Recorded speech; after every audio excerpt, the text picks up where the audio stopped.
All right. So it looks like I'm getting started with chapter 7, the sorting hat. Cue the dramatic music.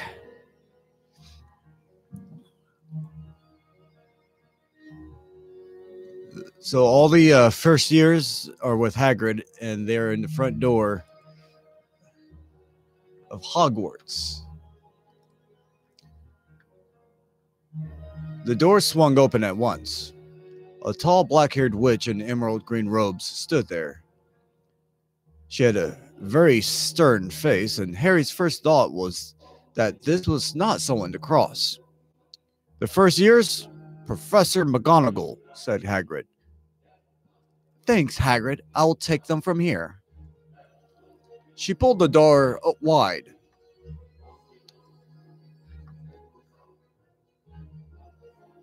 The entrance hall was so big you could have fit the whole of the Dursleys' house in it.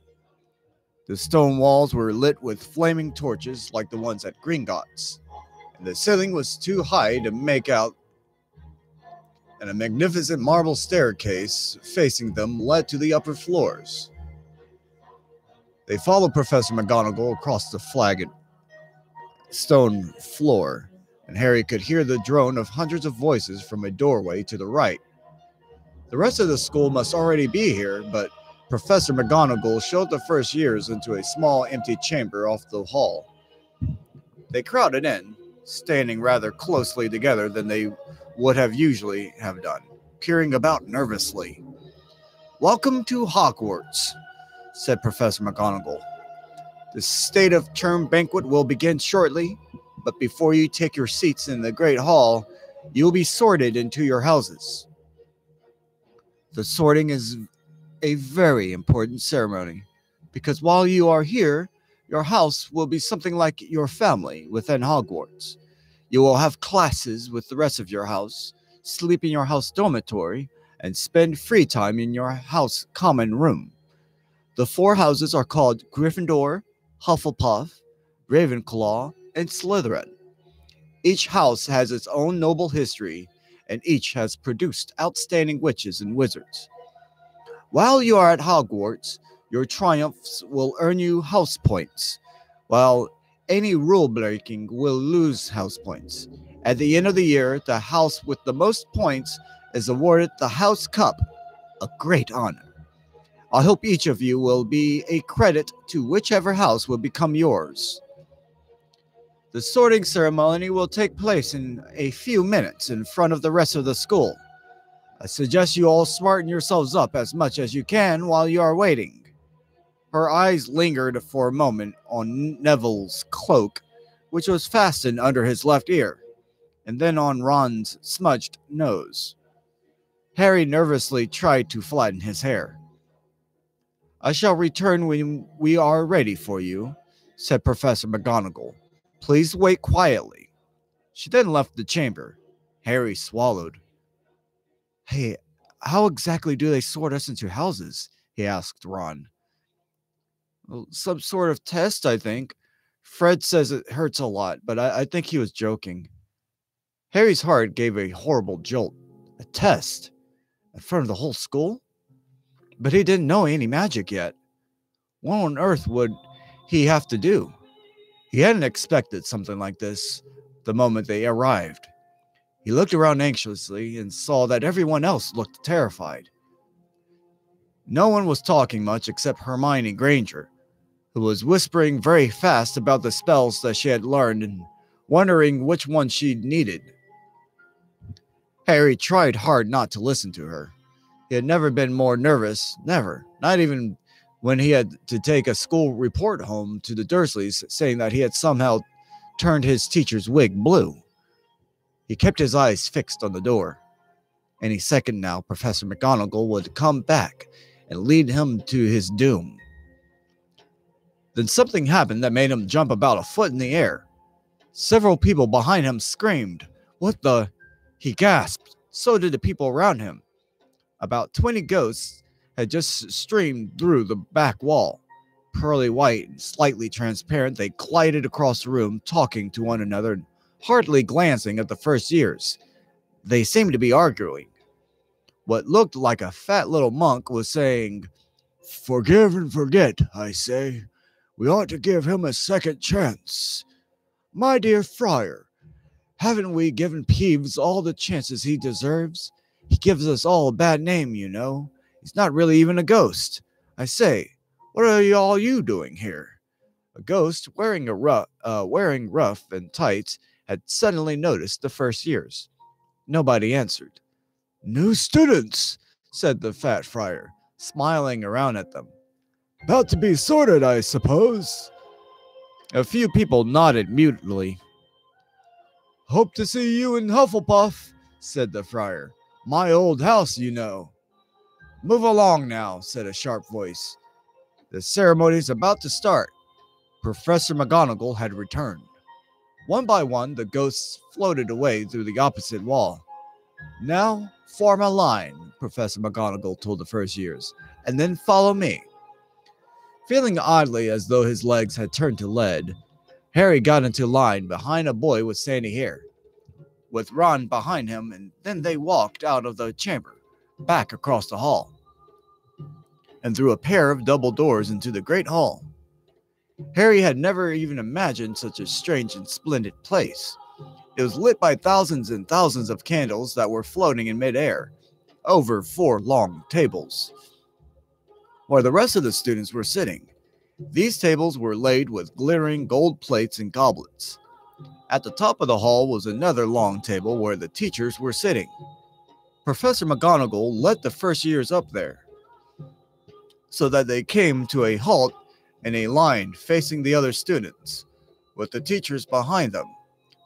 The hundreds of faces staring at them looked like pale lanterns in the flickering candlelights.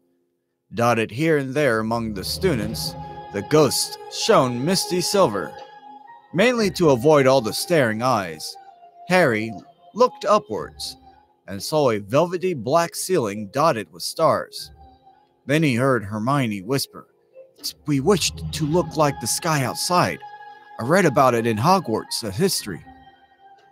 It was hard to believe that there was a ceiling there at all, that the Great Hall didn't simply open up to the heavens. Harry quickly looked down again as Professor McGonagall silently placed a 4-legged stool in front of the first years. "Hi, Sarah." "Oh, you're welcome." This hat, on top of the stool, she put a pointed wizard's hat. Ah, yes. Here, one moment.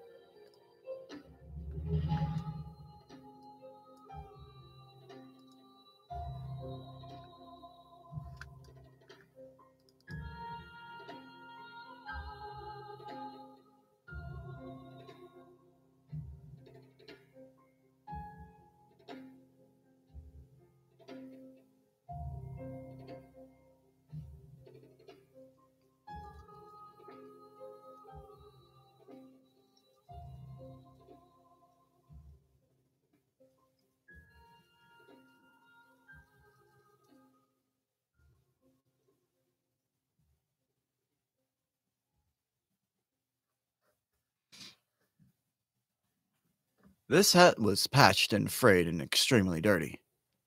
Aunt Petunia wouldn't have let it in the house.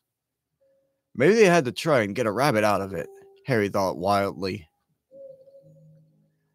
That seemed the sort of thing, noticing that everyone in the hall was now staring at the hat.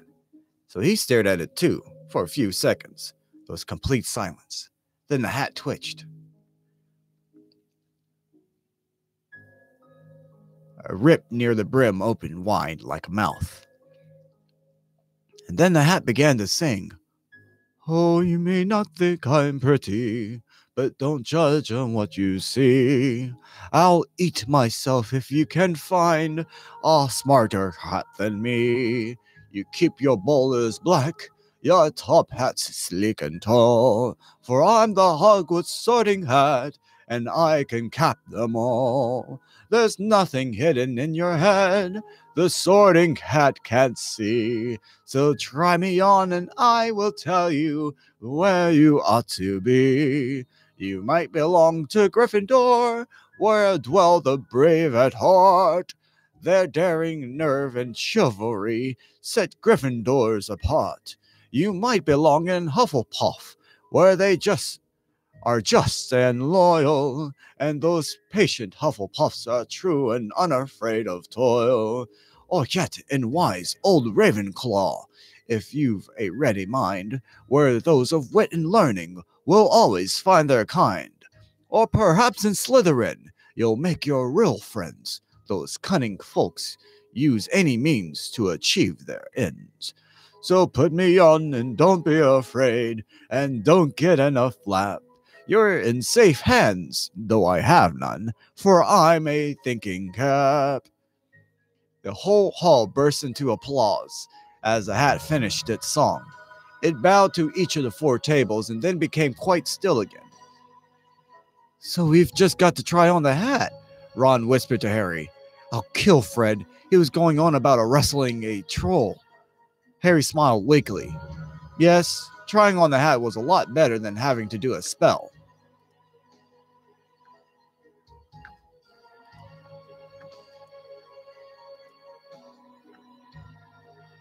But he did wish they could have tried it on without everyone watching. The hat seemed to be asking rather a lot. Harry didn't feel brave or quick-witted, or any of it at the moment. If only the hat had mentioned a house for people who felt a bit queasy, that would have been the one for him. Professor McGonagall now stepped forward, holding a long roll of parchment. When I call your name, you will put on the hat and sit on the stool to be sorted, she said. Abbott Hannah. A pink-faced girl with blonde pigtails stumbled out of line, put on the hat, which fell right over her eyes, and then she sat down. There was a moment's pause. Hufflepuff! Shouted the hat. The table on the right clapped and cheered as Hannah went to sit down at the Hufflepuff table.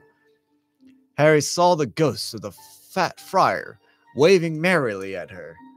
Bones, Susan. Professor McGonagall then shouted, Susan Bones. Hufflepuff, shouted the hat again, and Susan scuttled off to sit next to Hannah. Terry Boot. Ravenclaw. The table second from the left clapped this time. Several Ravenclaws stood up to shake hands with Terry as he joined them. Mandy Brooklehurst. She went to Ravenclaw as well. Lavender Brown. He became the first new Gryffindor. The table on the far left exploded with cheers. Harry could see Ron's twin brothers catcalling. Millicent Busselstrode. He became a Slytherin. Perhaps it was Harry's imagination. After all, he had heard about Slytherin, but he thought they looked like an unpleasant lot. He was starting to feel definitely sick now. He remembered being picked for teams during gym at his old school. He had always been last to be chosen, not because he was no good, but because no one wanted Dudley to think they liked him. Justin Finch-Fletchel. Hufflepuff! Sometimes Harry noticed the hat shouted out the house at once, but at others it took a little while to decide. Seamus Finnegan. The sandy-haired boy next to Harry in the line sat on the stool for almost a whole minute before the hat declared him a Gryffindor. Hermione Granger. Hermione almost ran to the stool and jammed the hat eagerly on her head. Gryffindor! Shouted the hat. Ron groaned. A horrible thought struck Harry, as horrible thoughts always do when you're very nervous. What if he wasn't chosen at all? What if he just sat there with the hat over his eyes for ages until Professor McGonagall jerked it off his head and then said there had obviously been a mistake, and he better get back on the train. When Neville Longbottom, the boy who kept losing his toad, was called, he fell over on his way to the stool. The hat took a long time to decide with Neville, when then it finally shouted, "Gryffindor!" Neville ran off, still wearing it, and had to jog back amid gales of laughter to give it to Morak McDougal. Malfoy swaggered forward when his name was called, and he got his wish at once. The hat had barely touched his head when it screamed, "Slytherin!" Malfoy went to join his friends, Crabbe and Goyle, looking pleased with himself. There weren't many people left now. Moon, Knott, Parkinson, then a pair of twin girls, Patel and Patel, then Perks, Sally Ann, and then at last, Potter, Harry. As Harry stepped forward, whispers suddenly broke out like little hissing fires all over the hall. Potter, did she say? The Harry Potter? The last thing Harry saw before the hat drooped over his eyes was a hall full of people craning to get a good look at him. The next second, he was looking at the black inside of the hat. He waited. Said a small voice in his ear. Difficult. Very difficult. Plenty of courage, I see. Not a bad mind, either. There's talent. Oh, my goodness, yes. And a nice thirst to prove yourself. Now that's interesting. So where shall I put you? Harry gripped the edges of the stool and thought, Not Slytherin, not Slytherin. Not Slytherin, eh? Said the small voice. Are you sure? It could be a great... Well, you know, it's all here in your head. Slytherin will help you on the way to greatness, no doubt about that. Oh, no? Well, if you're sure, then better be Gryffindor. Harry heard the hat shout the last word to the whole hall. He took off the hat and walked shakily towards the Gryffindor table. He was so relieved to have been chosen and not put in Slytherin. He hardly noticed that he was getting the loudest cheer yet. Percy the prefect got up and shook his hand vigorously while the Weasley twins yelled, "We got Potter! We got Potter!" Harry sat down opposite the ghost in the rough that he had seen earlier.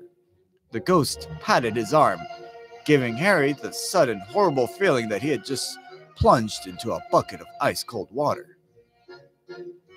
He could see the high table properly now. At the end nearest him sat Hagrid, who caught his eye and gave him thumbs up. Harry grinned back. And there in the center of the high table in the large gold chair sat Albus Dumbledore. Harry recognized him at once from the card that he had gotten out of the chocolate frog on the train. Dumbledore's silver hair was the only thing in the whole hall that shone as brightly as the ghost. Harry spotted Professor Quirtle, too, the nervous young man from the Leaky Cauldron. He was looking very peculiar in a large purple turban. And now there were only 3 people left to be sorted. Dean Thomas, a black boy even taller than Ron, joined Harry at the Gryffindor table. Lisa Turpin. She became a Ravenclaw, and then it was Ron's turn. He was pale green by now. Harry crossed his fingers under the table, and a second later, the hat had shouted, "Gryffindor!" Harry clapped loudly with the rest as Ron collapsed into the chair next to him. "Hey, well done, Ron. Excellent," said Percy Weasley pompously across Harry as Zebini Blaze was made into a Slytherin. Professor McGonagall rolled up her scroll, then took the sorting hat away. Harry looked down at his empty gold plate. He had only just realized how hungry he was. The pumpkin pasties seemed ages ago. Albus Dumbledore had gotten to his feet. He was beaming at the students, his arms open wide, as if nothing could have pleased him more than to see them all there. "Welcome," he said. "Welcome to a new year at Hogwarts. Before we begin our banquet, I would like to say a few words. And here they are. Nitwit, Blubber, Oddment, and Tweak. Thank you. Then he sat back down. Everyone clapped and then cheered. Harry didn't know whether to laugh or not. Is he a bit mad? He asked Percy uncertainly. Mad? Said Percy airily. He's a genius. Best wizard in the world. But he is a bit mad, yes. Potatoes, Harry? Harry's mouth fell open. The dishes in front of him were now piled with food. He had never seen so many things he liked to eat on one table. Roast beef, roast chicken, pork chops and lamb chops, sausages, bacon and steak, boiled potatoes, roast potatoes, fries, Yorkshire puddings, peas, carrots, gravy, ketchup, and for some strange reason, peppermint humbugs. The Dursleys had never exactly starved Harry, but he had never been allowed to eat as much as he liked. Dudley had always taken anything that Harry really wanted, even if it made him sick. Harry piled his plate with a bit of everything except the peppermints and then began to eat. It was all delicious. That does look good, said the ghost in the rough sadly, watching Harry cut up his steak. Can't you... I haven't eaten for nearly 400 years, said the ghost. I don't need to, of course, but one does miss it. I don't think I've introduced myself. Sir Nicholas de Mimsy Porpington at your service, resident ghost of Gryffindor Tower. I know who you are, said Ron suddenly. My brothers told me about you. You're nearly headless Nick. I would prefer that you call me Sir Nicholas de Mimsy, the ghost began stiffly. But Sandy heard Seamus Finnegan interrupted. Nearly headless? How can you be nearly headless? Sir Nicholas looked extremely miffed, as if their little chat wasn't going on at all the way that he wanted. Like this.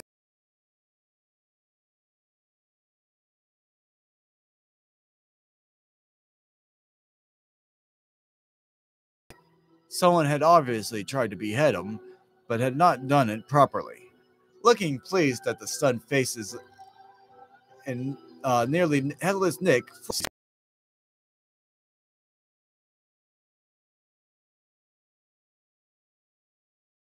I hope you're going to help us to win the house championship this year. Gryffindors have never gone so long without winning. Slytherins have got the cup 6 years in a row. The Bloody Baron's becoming almost unbearable. He's the Slytherin ghost. Harry looked over at the Slytherin table and saw a horrible ghost sitting there, with blank, staring eyes, a gaunt face, and robes stained with silver blood. It was right next to Malfoy, who, Harry was pleased to see, didn't look too pleased with the seating arrangements.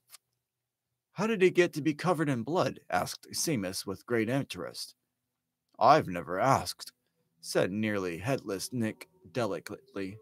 When everyone had eaten as much as they could, the remains of the food faded from the plates, leaving them sparkling clean as before. A moment later, the desserts appeared. Blocks of ice cream in every flavor that you could think of. Apple pies, treacle tarts, chocolate eclairs and jam donuts, trifle, strawberries, and jello and rice pudding. As Harry helped himself to a treacle tart, the talk turned to their families.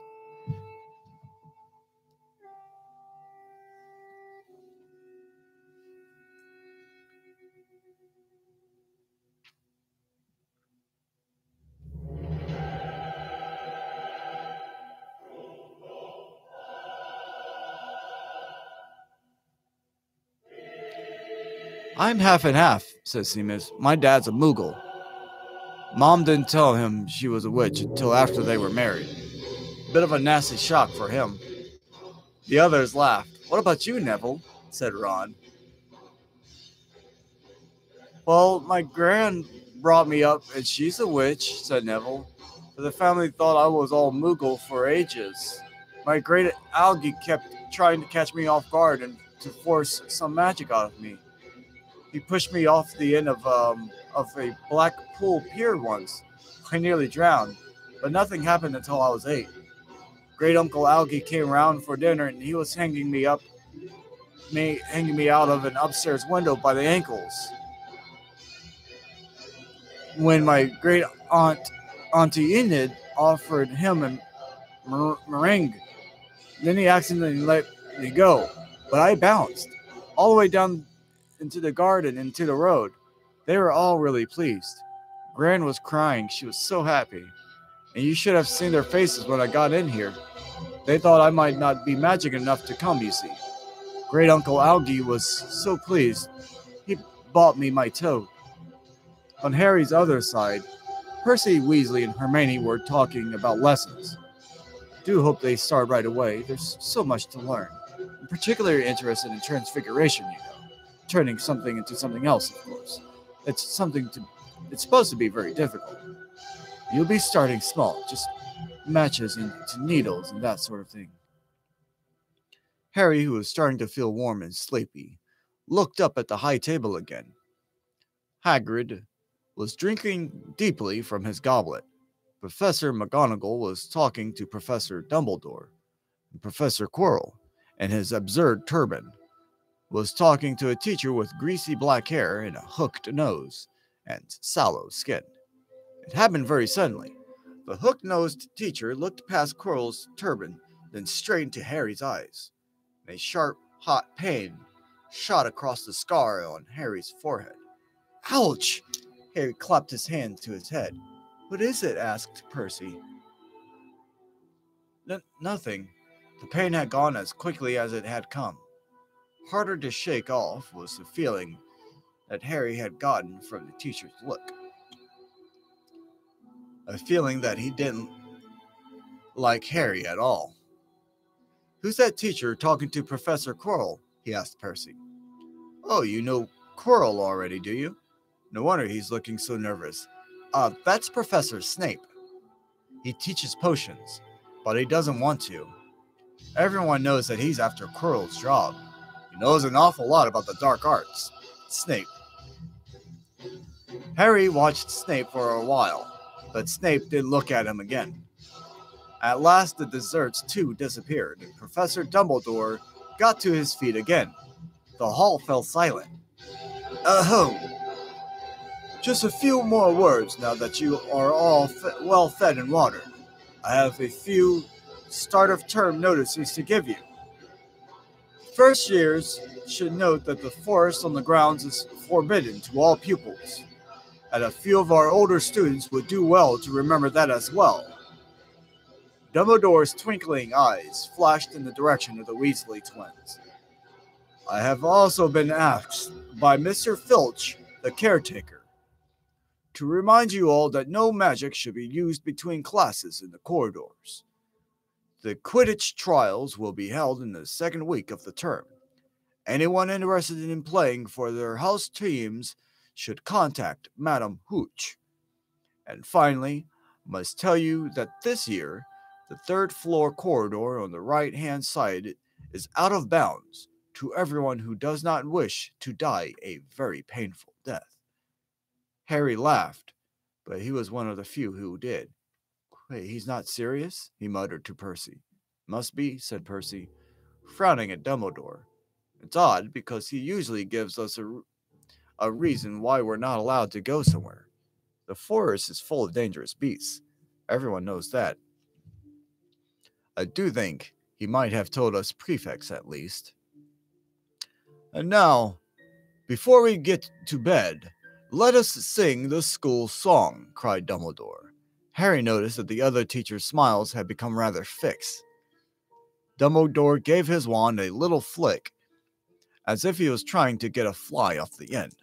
Then a long golden ribbon flew out of it, which rose high above the tables and twisted itself snake-like into words. Everyone, pick their favorite tune, said Dumbledore, and off we go. And then the school bellowed, Hogwarts, Hogwarts, Hoggy-Warty Hogwarts. Teach us something, please, whether we be old and bald, or young with scabby knees, or heads could do with filling with some interesting stuff.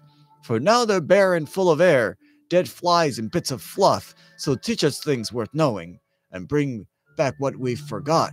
Just do your best, we'll do the rest, and learn until our brains all rot. Everyone finished the songs at different times.